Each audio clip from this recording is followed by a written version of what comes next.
Hey, yer.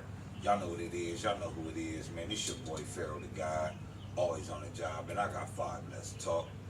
As always, it's real talk, raw talk, and y'all know it's that time again to tell a friend, to tell a friend, to tell another friend. Share, like, and subscribe. Don't hide. Buttons ain't got no teeth, so go ahead and reach. Support the channel. Support your boy, and above all, man, support the movement.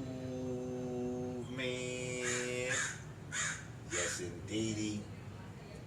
We back like Tahiti, fresh like Tahiti, man, where we keep it litty like a baby on a thick bitch titty. We California Bears, not California Raisins, man, so we ain't doing no hate. I want to welcome everybody to another episode of I Got 5 Less Talk. Formerly known as I Got 5 Less Talk, Pharaoh the God podcast show. Open dialogue, formerly known as I Got 5 Less Talk. Today, today in the news, we did a segment about this, part 1, Nas versus Jay-Z, and they long standing musical animosity, beef, whatever you want to call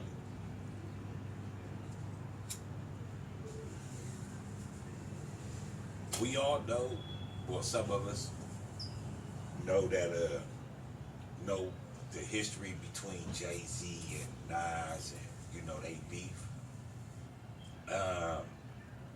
which never really blew out into the public, which never really spilled over to the public, more so to say, right? You never had people in the media like, thinking about getting violent with they beef. Now, did it get violent? I'm not from New York. I can't speak on that. I don't know. Did I hear about, standoffs and things like that? Yeah, but, not nothing to really be talking about. And if so, if it is, let me know.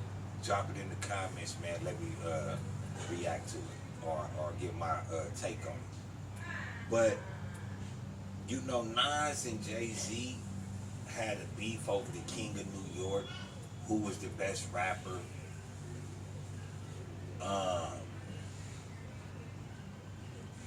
Jay-Z always picked to go out with head rappers. But what we don't actually see is that he gracefully bows out every single time. With Nas, he was the only one that went back and forth with Nas, you know what I'm saying? And I don't mean go back and forth like he was able to, I got a fucking hair on my ear, that shit is irritating. But, he's the one that went back and forth thinking he could hang. Whatever. But they've been having a good rap spat for some years now. Just recently, a couple of weeks ago, Jay-Z tried to brokerage a deal in New York for Rock Nation, and it was for some new condos and townhomes to be built. While Nas had the same type of, was brokeraging the same type of deal, but his was for a casino and not no homes and not no tourist attraction to be damaged or tore down. Jay-Z's was denied, Nas's was approved.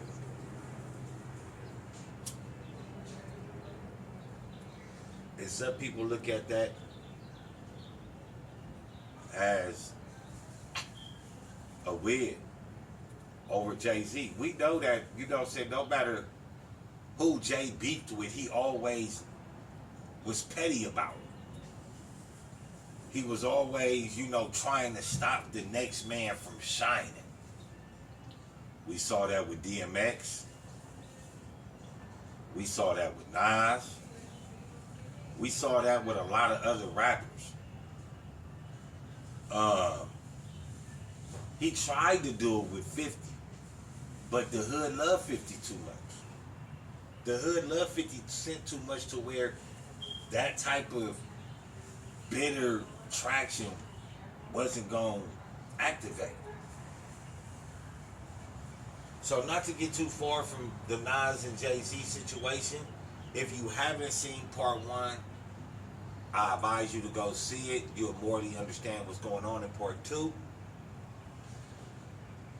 And as we get into it, it says fans resurfaced Nas and Jay-Z's iconic hip-hop feud after the community advisory committee ruled on their casino bids. I didn't know Jay-Z was building a casino.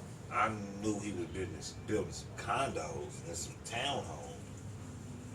Nas recently downplayed the seriousness of fans bringing up his longtime rivalry with Jay-Z and the wake of his casino bid with Resorts World being approved by New York's Community Advisory Committee over Jay-Z's proposal with Roc Nation. Nas spoke about the situation with Rolling Stone earlier this week. He says, "It's just a thing that some people are going to talk about," he stated. "No one has any control over things like that. I still study Rakim and Big Daddy Kane. Some rap fans just like to go off on those things from time to time. That's it." You know, hip-hop, rap, it was all built on battle rap. You know, clowning your enemies, seeing who could search the dictionary the fastest mentally, outwit somebody mentally, know how to create words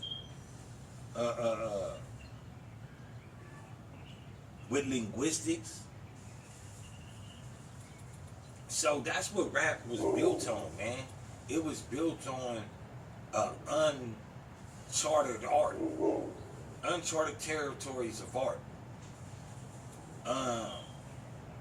And some people, man, you know, they take it personal. Some people, they take it to heart. Some people, they harbor those feelings. They never let down those losses. And, you know, they grow old and bitter with them. But that's what hip-hop is built off of. And we see that everybody that says anything bad about Jay-Z,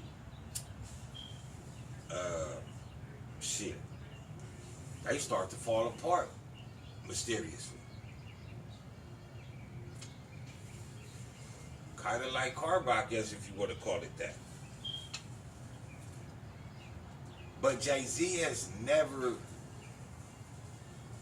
reconciled his differences or hip-hop differences, or never even recognized Nas as being potentially a king of New York, or just being a legend of New York. Everybody kisses Jay-Z's ass. Everybody, oh, Jay this, you know, hold this. That nigga name is Sean Carter. That nigga is trash. That nigga music garbage. Like, yeah, that shit was hot back then, but Jay-Z ain't never outsold nobody. That's why he gets hot when somebody's doing something better than him. That's what this is all about. Just like a bitch sees somebody else, an ugly bitch shining and wearing some clothes. Oh, that bitch ugly. It ain't that bitch got on some nice, that bitch knew how to put it together. None of that. That bitch ugly.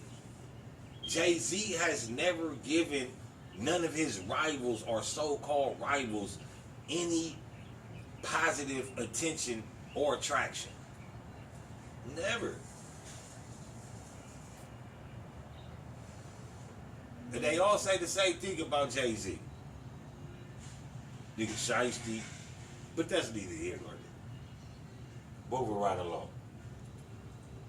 And I'm one of them fans because I'm a hip-hop head. You know, I'm a hip-hop fan, bro. And when you grow up in hip-hop and you see somebody like Jay-Z and Nas beefing, and you see the the sparring with bars and searching the dictionary between them, it was very good for rap. It was one of those beefs that was left on wax and went all lyrical. It was left.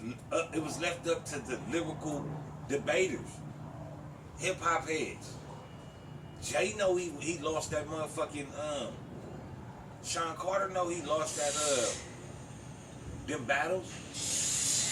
He lost the battle with DMX. He know he lost the battle with Nine. He know that. That's why he had these people pegged as bitter rivals until the end.